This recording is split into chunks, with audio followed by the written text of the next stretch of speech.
Inspired din po ako dahil sa inyong lahat at lalo na kaibigan ko. At Jill, pwede ka announce?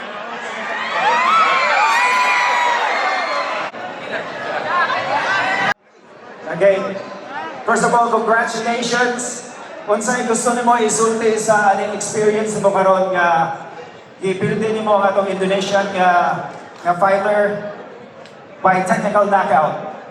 Unang-unang gusto ko magpasalamat sa Panginoon dahil binigyan niya ako ng lakas para manalo at makapokus sa laban kahit marami na akong pinagdadaanan ngayon, hindi nyo lang pa nakikita. Pero nagpapasalamat din po ako sa suporta at pagmamahal niyong lahat kahit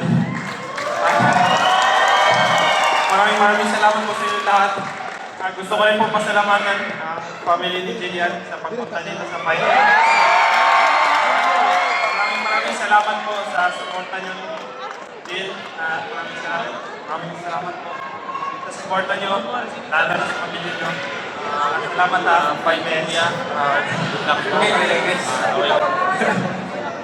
Evan, murag inspired yung kakayo. Napaka-inspired mo sa laban na to dahil ba nandiyan si Jillian sa side.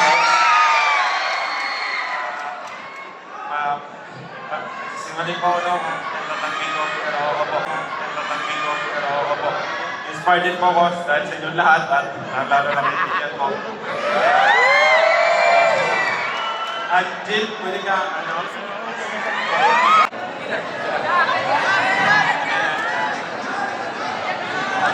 Yun lang po. Maraming salamat po sa inyong lahat. Patuloy niyo po sana akong subaybay ng fight ko. Maraming salamat din po sa PMI Promotion. At sa inyong lahat, God bless you all. And finally, Jillian, ano ang message mo sa mga Boholanos na pumunta dito para mapanood ka? Maraming salamat po sa inyo sa pagpunta mo dito sa fight. Kahit alam ko po, pagod po kayo lahat sa biyahe. Saka yung iba po sa inyo busy. Maraming salamat po sa inyong pagmamahal at sawang suporta sa amin. Thank you all. God bless. There you have it, ladies and gentlemen, Eman Barbosa Pacquiao! Coming up next, it's gonna be the main event of hell. I'd like to request Eman, together with our boxing promoter,